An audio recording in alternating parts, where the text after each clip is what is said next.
मोदी ने हादसे पर एमडीएमए के साथ की बैठक। आज बुद्ध पूर्णिमा के अवसर पर प्रधानमंत्री नरेंद्र मोदी ने अंतर्राष्ट्रीय बौद्ध संघ द्वारा आयोजित वर्चुअल बाजार समारोह को किया संबोधित। कहा, इस मुश्किल चुनौती से हम बाहर निकल पाएंगे।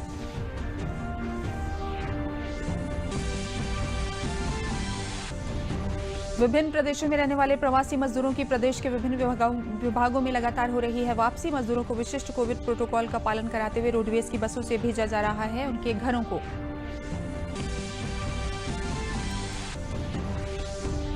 मुख्यमंत्री योगी आदित्यनाथ ने प्रवासी श्रमिकों के लिए व्यापक कार्य योजना तैयार करने का अधिकारियों को दिया निर्देश। कृषि एवं उसके सहायक उद्योगों में प्रमुखता से रोजगार मजदूरों को मुहैया कराएं।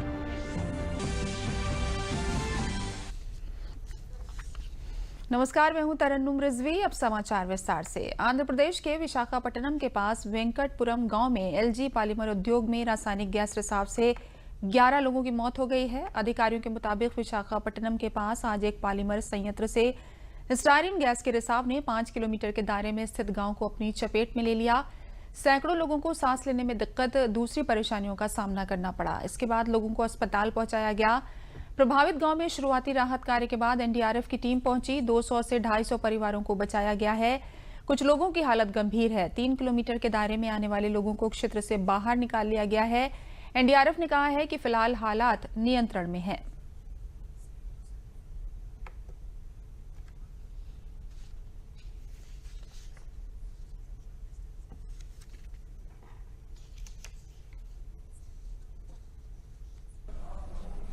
So as of now, things are under control. I would say that the leakage situation is much better now, in the sense that the silo that was leaking is now down to minimal, and there is hardly any leakage there.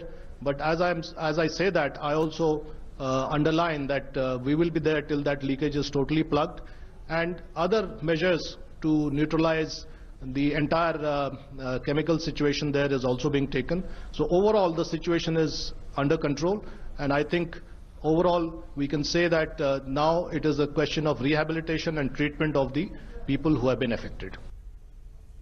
प्रधानमंत्री नरेंद्र मोदी ने विशाखापट्टनम में हुई रासायनिक gas रिसाव पर एडीएमए के साथ बैठक की। पीएम मोदी ने आंध्र प्रदेश के मुख्यमंत्री वाईएस जगनमोहन रेड्डी से विशाखापट्टनम स्थिति पर बात की और केंद्र की तरफ से हर संभव सहायता देने का आश्वासन दिया।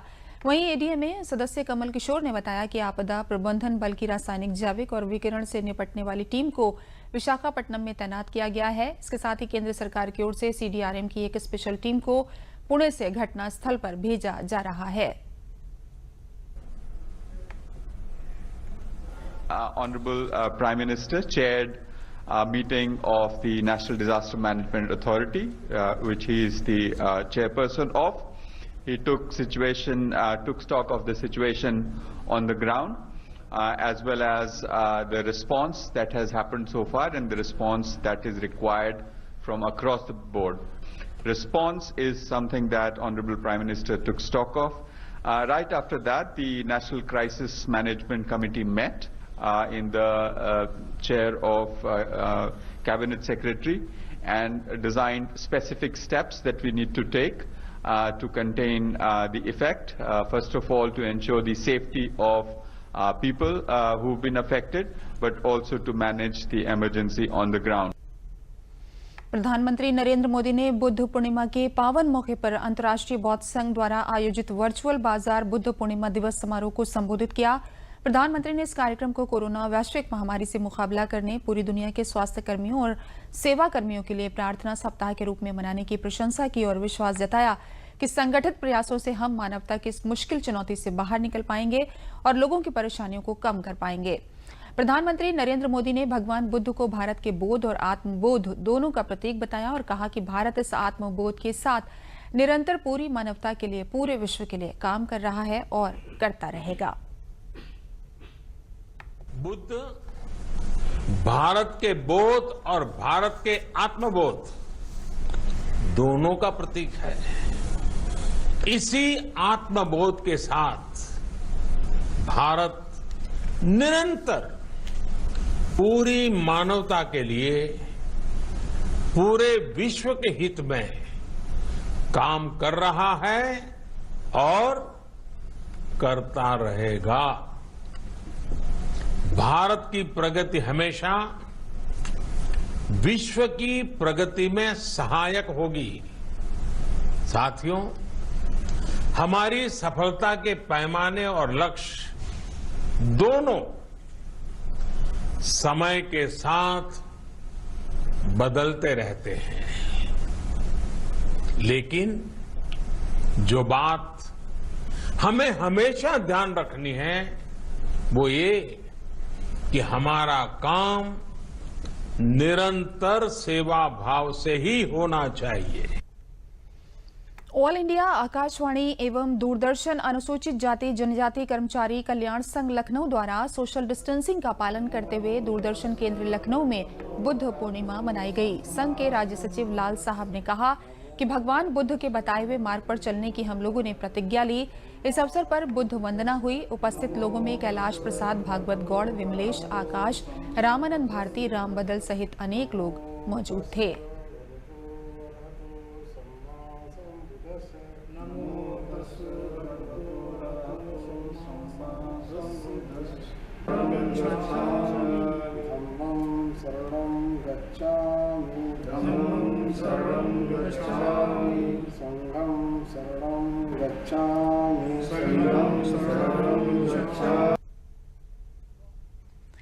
पूरे विश्व में शांति, मैत्री और करुणा का संदेश देने वाले भगवान बुद्ध की जयंती पर आयोजित होने वाले विभिन्न कार्यक्रमों पर भी कोरोना का खासा असर हुआ है। लॉकडाउन के कारण किसी खास कार्यक्रम का आयोजन तो नहीं हुआ, लेकिन बौद्ध भिक्षुओं ने भगवान की विशेष पूजा आयोजित की। कुशीनगर स्थित श्रीलंका और म्यांमार बौद्ध विहार में भगवान बुद्ध की विशेष पूजा की। बौद्ध भिक्षुओं ने सोशल डिस्टेंस का पालन करते हुए भगवान बुद्ध की विशेष पूजा की। बौद्ध भिक्षुओं ने विश्व में फैले कोरोना संक्रमण को दूर करने के लिए भगवान बुद्ध की आराधना की।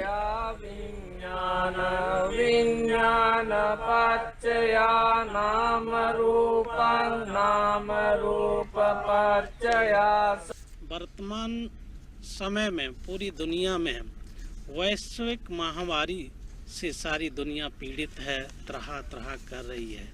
इसलिए इसको भव्य रूप में नहीं मनाया जा सका, लेकिन सभी लोगों ने, जो लोग भिक्षु लोग हैं, उन्होंने बुद्ध विहार में सोशल डिस्टेंस का ध्यान रखते हुए उसको सेलिब्रेट किया कि विश्व जिस संक्रमण से ग्रसित है, यथाशीघ्र सभी लोग इस संक्रमण से बाहर आएं और पुनः जैसा खुशहाल जीवन जी रहे थे उसी अनुसार से अपने जीवन को जीना शुरू करें। समाचार अभी और भी हैं, पहले लेते हैं ये विराम। याद रखो ये बातें साथ, कोरोना की होगी मात। रखो ध्यान बुजुर्गों का, उनको है ज्यादा खतरा। बात दूसरी बहुत जरूरी, लक्ष्मण रेखा सी रहे दूरी। घर में बने फेस मास्क अपनाओ, कोरोना से दूरी बनाओ। बात तीसरी सुन ला तुम, जो है जानी पहचानी, तुम्हें रोज ही पीना है काढ़ा और गर्म पानी। चौथी बात भी नोट करे, आरोग्य सेतु डाउनलोड करे। सुन लो भैया पांचवी बात, बढ़ता रहे मदद का हाथ। छठी बात सुन लो हर हाल, कर्मचारी का रखो ख्याल। बात सातवीं सबसे खास, योद्धाओं का रखो ध्यान। डॉक्टर, नर्स, सफाई कर्मी और पुलिस का हो सम्मान। याद रखो ये बातें साथ, कोरोना की होगी मात। सात बात में आपका साथ, यानी कोरोना को मात।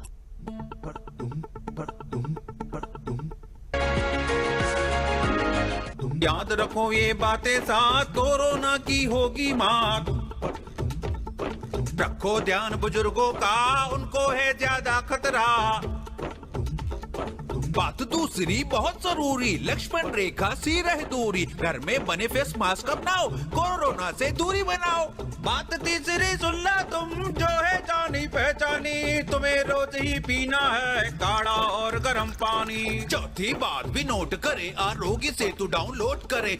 सुन लो भैया पांचवी बात, बढ़ता रहे मदद का हाथ। छठी बात सुन लो हर हाल, कर्मचारी का रखो ख्याल।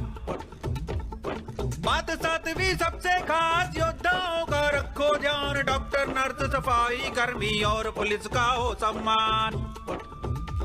याद रखो ये बातें साथ, कोरोना की होगी मात। सात बात में आपका साथ यानी कोरोना को मात।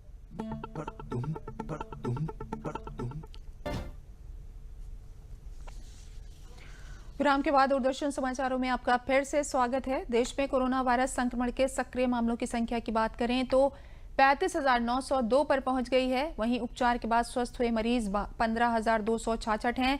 मृतकों की संख्या की बात करें तो 1,783 हैं। वहीं कुल मामलों की संख्या 52,952 है। मुख्यमंत्री योगी आदित्यनाथ ने प्रवासी कामगारों श्रमिकों के लिए रोजगार की व्यापक कार्ययोजना तैयार करने के निर्देश दिए हैं। उन्होंने कहा कि कामगारों श्रमिकों को मनरेगा, MSME, OP, विश्वकर्मा श्रम सम्मान योजना, महिला स्वयं सहायता समूह, डेयरी, खाद्य प्रसंस्करण तथा गौ आश्रय स्थल से जोड़ते हुए रोजगार का प्रबंध किया जाए। दुग्ध समितियों तथा पौध नर्सरी के माध्यम से भी प्रवासी कामगारों श्रमिकों को रोजगार उपलब्ध कराने की कार्रवाई की जाए। मुख्यमंत्री ने अपने सरकारी आवास पर आहूत एक उच्च स्तरीय बैठक में लॉकडाउन व्यवस्था की समीक्षा कर रहे थे। मुख्यमंत्री ने निर्देश दिए कि प्रदेश में संचालित औद्योगिक इकाइयों तथा उनके माध्यम से लोगों को उपलब्ध हो रहे रोजगार का विवरण संकलित किया जाए। महिला स्वयं सहायता समूह को मास्क निर्माण के साथ साथ अचार, मुरब्बा, जैम, पापड़ आदि कार्यों से जोड़ते हुए इन्हें और प्रभावी बनाया जाए। मुख्यमंत्री ने अधिकारियों को निर्देशित किया है कि वो ये सुनिश्चित करें कि प्रवासी कामगार श्रमिक पैदल यात्रा कर प्रदेश में न आए। राज्य सरकार प्रवासी कामगारों और श्रमिकों की सुरक्षित वापसी के लिए कार्य कर रही है। मुख्यमंत्री ने विदेश से आने वाले लोगों की मेडिकल स्क्रीनिंग व क्वारंटीन के लिए सभी आवश्यक व्यवस्थाएं सुनिश्चित करने के निर्देश दिए। के लिए कार्य योजना पर विशेष रूप से आज बल दिया। उनके द्वारा मनरेगा, MSME, ODOP, विश्वकर्मा श्रम सम्मान, महिला स्वयं सहायता समूह, डेयरी, खाद, गौ आश्रय स्थल को जोड़ने, दुग्ध समितियों को जोड़ने और अब समय आ गया है पौध नर्सरियों में भी कार्य है श्रमिकों का और कामगारों का, उनको जोड़ने के लिए जो है एक विस्तृत कार्य योजना का निर्देश उन्होंने दिया है। और इसी के तहत जो है आज सर्वप्रथम उन्होंने चर्चा भी की और उस पर समीक्षा भी की। मुख्यमंत्री जी ने यह भी निर्देश दिया कि जो भी संचालित औद्योगिक इकाइयां हैं उनके माध्यम से प्रत्येक दशा में जो औद्योगिक इकाइयां हैं उसमें कामगारों को रोजगार जो है मिले और उससे जो है लाभ लोगों को प्राप्त हो सके। लगभग 72 इकाइयां ऐसी हैं जो PPE, फेस मास्क और इस तरह के प्रोटेक्टिव इक्विपमेंट के हैं। 99 सैनिटाइजर है। मेडिकल इक्विपमेंट दवा की जो है 412 है। इसके साथ साथ फ्लोर मिल 931 है, आटा चक्की फ्लोर मिल, 431 तेल मिल और 269 दाल मिलों का जो है शुभारंभ कर दिया गया। तो औद्योगिक क्षेत्र में काफी ऐसे कार्य हैं जो किए गए हैं। इस पर जो है विशेष बल आज मुख्यमंत्री जी ने दिया।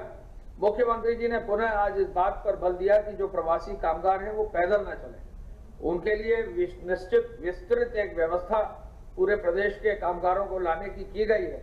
और मुझे बताकर खुशी है कि आज मुख्यमंत्री जी ने जब सुबह रिव्यू किया है तो 43 ट्रेनें 43 ट्रेन प्रदेश में आ चुकी हैं और इन 43 ट्रेन में 51,371 हमारे श्रमिक आ चुके हैं अलग अलग राज्यों से। आज ही 12 बजे से पहले 13 ट्रेनें और आने वाली हैं। लगभग 15,500 15,600 श्रमिक और आएंगे और लगभग 43 और ट्रेनों की अनुमति आज हम लोगों ने दे दी है। और निरंतर हर घंटे हर 2 घंटे जो है अन्य प्रदेशों के जहां से भी प्रस्ताव आ रहा है उनके ट्रेनों की अनुमति दे दी गई। योगी सरकार द्वारा शहीद हुए जवानों की आर्थिक मदद में भेदभाव किए जाने के आरोपों की प्रदेश के उप मुख्यमंत्री केशव प्रसाद मौर्य ने निंदा की है। उन्होंने कहा कि अखिलेश यादव कुंडा में शहीद हुए जियाउल हक और मुजफ्फरनगर दंगों के बाद सरकारी सहायता में किस तरह का भेदभाव किया था, क्या वो इस बात को भूल गए हैं? उन्होंने कहा कि ये वक्त इस तरह के सवालों को पूछने का नहीं है। उन्होंने बुद्ध पूर्णिमा के मौके पर प्रदेशवासियों को बधाई देते हुए कहा कि ये वक्त मिलजुल कर करुणा से लड़ने का है। गौरतलब है कि पूर्व मुख्यमंत्री अखिलेश यादव ने ट्विटर के माध्यम से हंदवाड़ा में शहीद हुए जवानों को मुआवजे दिए जाने में भेदभाव करने का आरोप प्रदेश सरकार पर लगाया था। मैं आज यह जरूर कहना चाहता हूं कि समाजवादी पार्टी के निवर्तमान मुख्यमंत्री के रूप में जिन्होंने सरकार का नेतृत्व किया है, क्या उन्हें कुंडा में सीओ जियाउल हक के शहीद होने के बाद जो सरकारी खजाने से सहायता दी गई थी, उसमें जो उन्होंने भेदभाव किया था उसे भूल गए? मुजफ्फरनगर दंगों के समय जो न्याय देने में भेदभाव किया था उसे भूल गए? उसे याद रखें। मैं यह सारे सवालों को अभी पूछना नहीं चाहता था, क्योंकि देश के लिए बलिदान होने के वालों के मामले में आज समाजवादी पार्टी के और श्री अखिलेश यादव जी के ट्विटर के माध्यम से सवाल खड़ा किया गया और एक भ्रम फैलाने की कोशिश की गई, इसलिए इस बात को मुझे कहने के लिए मजबूर होना पड़ा। कृषि मंत्री सूर्य प्रताप शाही ने बताया कि किसानों को डोर स्टेप की सुविधा मिलेगी। उन्होंने पत्रकारों को संबोधित करते हुए कहा कि 40 चीजों को मंडी कर से मुक्त कर दिया गया है। अब किसान कहीं भी अपना उत्पाद बेच सकता है। उन्होंने कहा कि विपणन की दृष्टि से उत्तर प्रदेश अग्रणी राज्य बन गया है। हम किसान भाइयों और विपणनकर्ताओं को सोशल डिस्टेंस का पालन करने, मास्क लगाने आदि के लिए निर्देशित करते हैं और उसमें किसानों ने काफी योगदान किया है। उन्होंने कहा कि डिजिटल प्लेटफॉर्म के तहत किसानों को ऑनलाइन उसमें सुविधा मिलेगी। कृषि उत्पादन समूह किसानों के ही संगठन हैं, उनके माध्यम से किसानों को लाभ पहुंचाया जाएगा। समाचार अभी और भी हैं, लेकिन पहले लेते हैं ये विराम। याद रखो ये बातें साथ, कोरोना की होगी मात। रखो ध्यान बुजुर्गों का, उनको है ज्यादा खतरा। बात दूसरी बहुत जरूरी, लक्ष्मण रेखा सी रहे दूरी। घर में बने फेस मास्क अपनाओ, कोरोना से दूरी बनाओ। बात तीसरी सुनना तुम, जो है जानी पहचानी। तुम्हें रोज ही पीना है काढ़ा और गर्म पानी। चौथी बात भी नोट करे, आरोग्य सेतु डाउनलोड करे। सुन लो भैया पांचवी बात, बढ़ता रहे मदद का हाथ। छठी बात सुन लो हर हाल, कर्मचारी का रखो ख्याल। बात सातवीं सबसे खास, योद्धाओं का रखो ध्यान। डॉक्टर, नर्स, सफाई कर्मी और पुलिस का हो सम्मान। याद रखो ये बातें साथ, कोरोना की होगी मात। साथ बात में आपका साथ, यानी कोरोना को मात।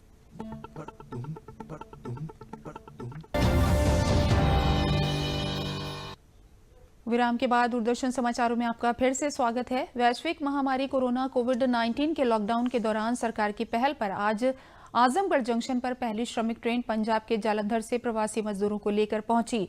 ट्रेन के आने से पूर्व स्वास्थ्य विभाग की टीम, जिलाधिकारी व पुलिस अधीक्षक ने पहुंचकर व्यवस्थाओं का जायजा लिया। सोशल डिस्टेंसिंग का पालन करते हुए बारी बारी से मजदूरों को डिब्बों से उतारा गया। मजदूरों की थर्मल स्क्रीनिंग व स्वास्थ्य परीक्षण कर बसों के द्वारा उनके घर भेजा गया। जिलाधिकारी एनपी सिंह ने बताया कि इस ट्रेन में 1188 श्रमिक पंजाब से आए थे, जिसमें आजमगढ़ जनपद के अलावा 2-4 जौनपुर व अंबेडकर नगर के हैं। इन श्रमिकों के नाम, पते और मोबाइल नंबर नोट कर प्राथमिक जांच के बाद घर में क्वारंटीन करने के लिए भेजा जा रहा है। साथ में इन्हें राशन का किट भी दिया जा रहा है। योगी आदित्यनाथ ने जो किया बहुत अच्छा किया, हम लोगों को बुलाए, नहीं तो आगे के लिए बहुत दिक्कत हो जाती है वहाँ हम लोगों को, कि वहाँ लॉकडाउन जो बढ़ता ही चला जा रहा है। हम वहाँ पंजाब में रहते थे, हम लोग वहाँ परोठे का हमारा काम था, तो हमारी पूरी फैमिली थी। वहाँ लॉकडाउन लग गया तो हम लोगों को समस्या हुई वहाँ खाने पीने के लिए। हमें बहुत ज़्यादा वहाँ दिक्कत हुई, यानी कि वहाँ की सरकार कोई लागू नहीं की थी, वहाँ खाने पीने का कोई सामान उपलब्ध नहीं कर रही थी। ये तो योगी जी का, ये तो आदरणीय हमारे योगी जी जो हैं, क्यों उनके हिसाब से मुहैया करवाया गया ट्रेन कि हम लोग वापस चले आएँ, और हम लोग जो भी बधाई देना चाहते हैं। कोरोना महामारी के दौर में महीनों से लॉकडाउन की परेशानी झेल रहे श्रमिकों को सरकार द्वारा उनके गंतव्य तक पहुंचाने के फैसले ने श्रमिकों के चेहरे पर मुस्कान ला दी, वो भी जब बिना किराए के उनको अपने गांव जाने को मिल रहा हो। उन्नाव जैसे ही श्रमिकों को लेकर ट्रेन पहुंची तो ट्रेन से उतरते ही श्रमिकों के चेहरे मारे खुशी के खिल उठे और सरकार को उनके घरों तक पहुंचाने के लिए प्रशंसा करते नजर आए। वहीं जिला प्रशासन पूरी तरह मानकों के साथ श्रमिकों की जांच के लिए पहले से ही तैयार अपनी टीम के साथ खड़ा था, जो बारी बारी से जांच के बाद सभी को बस पर चढ़ाने के बाद उनको उनके गंतव्यों के लिए रवाना कर रहा था। देश के कोने कोने में फंसे मजदूरों को लेकर एक श्रमिक ट्रेन उन्नाव आई थी, जिसमें 1251 मजदूर उन्नाव स्टेशन पर उतरे थे। उनको भेजने के लिए 50 बसें तैयार की गई थीं। बसों में बैठने से पहले सभी श्रमिकों की स्क्रीनिंग कराई गई। उसके बाद लंच पैकेट और पानी की बोतल देकर बस से जनता स्थल के लिए रवाना कर दिया गया।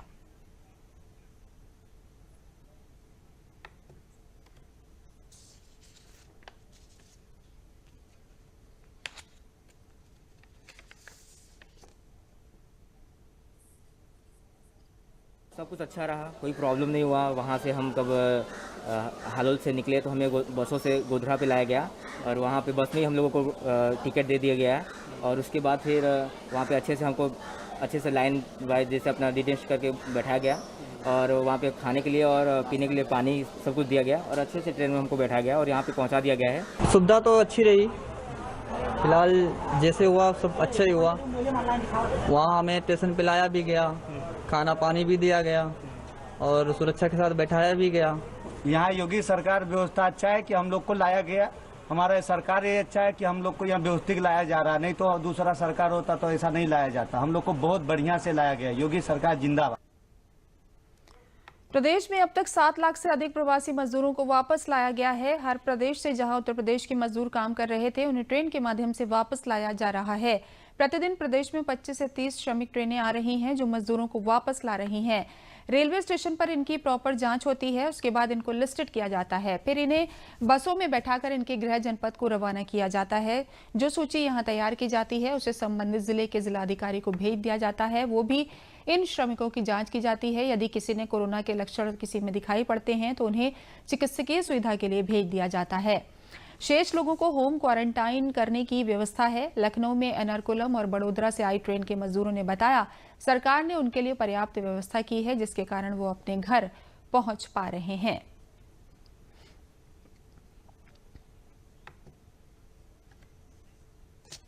सब कुछ अच्छा रहा, कोई प्रॉब्लम नहीं हुआ। वहाँ से हम कब हालोल से निकले तो हमें बसों से गोधरा पे लाया गया और वहाँ पे बस में ही हम लोगों को टिकट दे दिया गया है और उसके बाद फिर वहाँ पे अच्छे से लाइन वाइज जैसे अपना डिटेंस करके बैठाया गया और वहाँ पे खाने के लिए और पीने के लिए पानी सब कुछ दिया गया और अच्छे से ट्रेन में हमको बैठाया गया और यहाँ पे पहुँचा दिया गया है।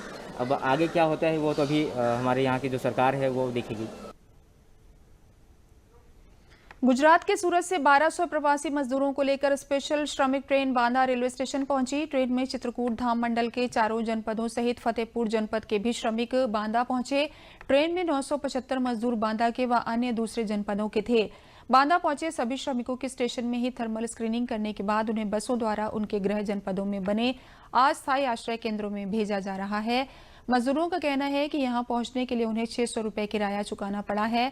गुजरात राज्य के सूरत शहर से मजदूरों को लेकर श्रमिक special train Banda railway station पहुंची, जिसमें चित्रकूट धाम मंडल के चारों जिले बांदा, महोबा, चित्रकूट, हमीरपुर सहित फतेहपुर के श्रमिक भी सवार थे। इनमें सबसे अधिक श्रमिक 1275 बांदा जिले के थे, बाकी अन्य जनपदों के थे। ट्रेन के स्टेशन पहुंचते ही पुलिस और स्वास्थ्य विभाग के द्वारा सभी श्रमिकों की थर्मल स्क्रीनिंग करके उन्हें रोडवेज की बसों के माध्यम से उनके गृह जनपदों में भेजा जा रहा है। बांदा रेलवे स्टेशन पहुंचे प्रवासी मजदूर काफी खुश नजर आ रहे थे। उन्होंने बताया कि उन्हें यहां पहुंचने में कोई दिक्कत नहीं हुई। रास्ते में खाने पीने की सारी व्यवस्था की गई थी। हालांकि उन्हें इस सफर के लिए 600 रुपए किराए के चुकाने पड़े। प्रशासन द्वारा दूसरे प्रांत से आए इन सभी श्रमिकों की पूरी जांच पड़ताल व रुकने की व्यवस्था जनपद की सभी तहसीलों में बने अस्थायी आश्रय केंद्रों पर की गई है।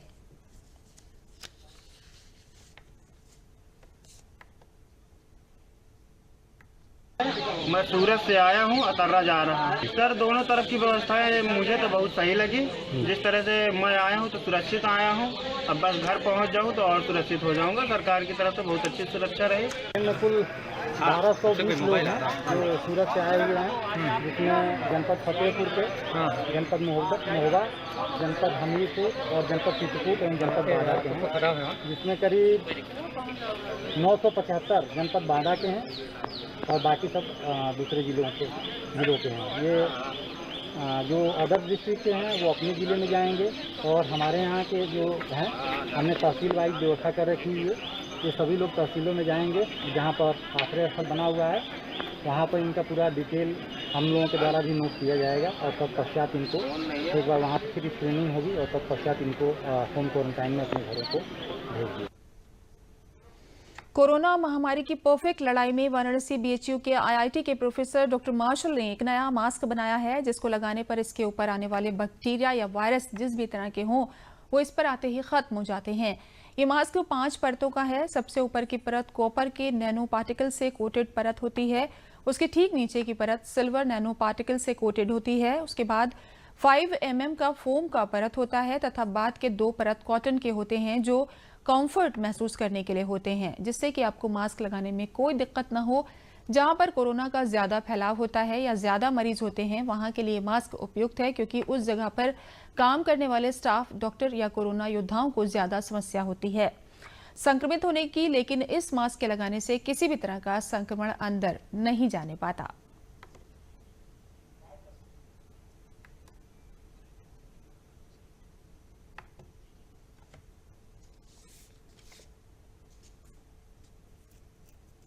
ये मास्क हमने special copper nano particle and silver nano particle की कोटिंग करके उन 2 लेयर को टॉप सरफेस पे लगा के बनाया है। और ये ऐसा मानना है हमारा कि इसके सरफेस पे बैक्टीरिया है वो विद द टाइम डिग्रेड हो जाता है। 5 लेयर मास्क, जैसे कि आपको मालूम है कि हम लोग टेक्नोलॉजी और इंजीनियरिंग के डोमेन में काम करते हैं, तो ये स्वाभाविक है कि हमारी फैकल्टी और हमारे स्टूडेंट्स मिलके कुछ कोविड-19 से रिलेटेड कुछ फाइट में सहयोग करने के लिए कुछ इस तरह के प्रयोग करें। तो हमारे यहाँ एक प्रोफेसर मार्शल हैं department of bio medical engineering में, तो उन्होंने 5 लेयर मास्क बनाया है, जिसमें एक लेयर कॉपर की है ऊपर की, दूसरी लेयर उन्होंने सिल्वर का रखा है, तीसरा लेयर फोम है और 2 लेयर जो नीचे के हैं वो कॉटन के हैं, so that we can have some comfort. और जैसा कि सभी को मालूम है कि कॉपर और सिल्वर की जो प्रॉपर्टीज़ हैं वो यह है कि वो वायरस को किल करती हैं। तो जो पहली 2 लेयर हैं उन लेयर्स का काम यही होगा कि अगर कोई वायरस मान लीजिए मास्क पे या उस पे आता है तो उसको इमीडिएटली वहीं पे किल करके और जो मास्क पहनने वाला है उसका बचाव किया जाए। जौनपुर में आवास विकास राज्य मंत्री गिरीश चंद्र यादव द्वारा मोदी योगी किट का शुभारंभ किया गया। कार्यक्रम का राज्य मंत्री गिरीश चंद्र यादव व भाजपा जिला अध्यक्ष पुष्पराज सिंह द्वारा मोदी योगी किट ले जा रही गाड़ियों को हरी झंडी दिखाकर शुभारंभ किया। किट में आटा, चावल, दाल, तेल, मसाला, सोयाबीन, नमक रखा गया है। मोदी योगी किट जरूरतमंद लोगों को कार्यकर्ताओं के माध्यम से वितरण किया गया।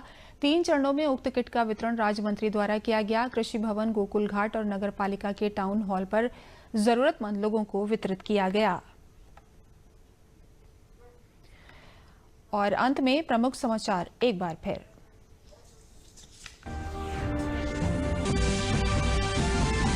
विशाखापट्टनम में एलजी पॉलीमर के परिसर में हुई रासायनिक गैसों का रिसाव। हादसे में 11 लोगों की मौत, सैकड़ों हुए प्रभावित। अस्पताल में 200 लोगों को कराया गया भर्ती। प्रधानमंत्री नरेंद्र मोदी ने हादसे पर एमडीएमए के साथ की बैठक। आज बुद्ध पूर्णिमा के अवसर पर प्रधानमंत्री नरेंद्र मोदी ने अंतर्राष्ट्रीय बौद्ध संघ द्वारा आयोजित वर्चुअल बाजार समारोह को किया संबोधित। कहा, इस मुश्किल चुनौती से हम बाहर निकल पाएंगे।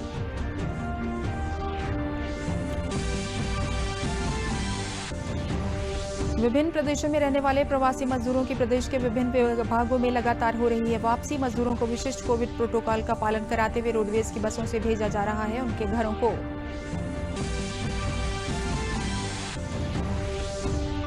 और मुख्यमंत्री योगी आदित्यनाथ ने प्रवासी श्रमिकों के लिए व्यापक कार्य योजना तैयार करने का अधिकारियों को दिया निर्देश। कृषि एवं उसके सहायक उद्योगों में प्रमुखता से रोजगार मजदूरों को मुहैया कराएं।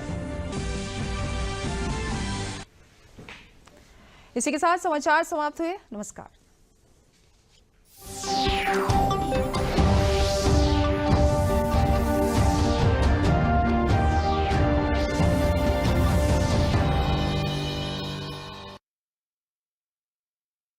ये विशाल है ना, इसका सब प्रॉपर चलता है। कल उसके बैंक अकाउंट में 15,000 रुपए का फ्रॉड हुआ है, पता है? इसको तो कोई टेंशन ही नहीं होती है, देखना। टेंशन क्यों? मेरी कोई गलती नहीं थी। फिर भी फ्रॉड होने पर मैंने तुरंत बैंक को इन्फॉर्म कर दिया। आरबीआई कहता है अगर आपके अकाउंट से किसी ने धोखे से पैसे निकाले हैं तो बैंक को जल्द से जल्द इन्फॉर्म कीजिए। 3 दिन के अंदर इन्फॉर्म किया तो कोई नुकसान नहीं होगा। जितना लेट करोगे उतना ज्यादा नुकसान। और सुन, सब चलता नहीं है, प्रॉपर चलाना पड़ता है। आरबीआई कहता है जानकार बनिए, सतर्क रहिए। Come on boys, let's go practice. अरे रुक यार, मेरे बैंक अकाउंट में गलत एंट्री का प्रॉब्लम हो गया है। तो बैंक को कंप्लेन करना। बैंक को लिखे 1 महीना हो गया है, बट वो गूगली पे गूगली डाले जा रहा है। तो आरबीआई के बैंकिंग लोकपाल को इन्फॉर्म करो। रुक, मैं समझाता हूँ। जैसे क्रिकेट में थर्ड अंपायर, वैसे ही आरबीआई का बैंकिंग ओम्बड्समैन। आरबीआई कहता है अगर बैंक आपकी कंप्लेंट को 1 महीने में नहीं सुलझाता तो आरबीआई के बैंकिंग ओम्बड्समैन में कंप्लेंट करो। यह आरबीआई का आसान तरीका है आपकी कंप्लेंट सुलझाने का, और वो भी फ्री। समझे? आरबीआई कहता है जानकार बनिए, सतर्क रहिए।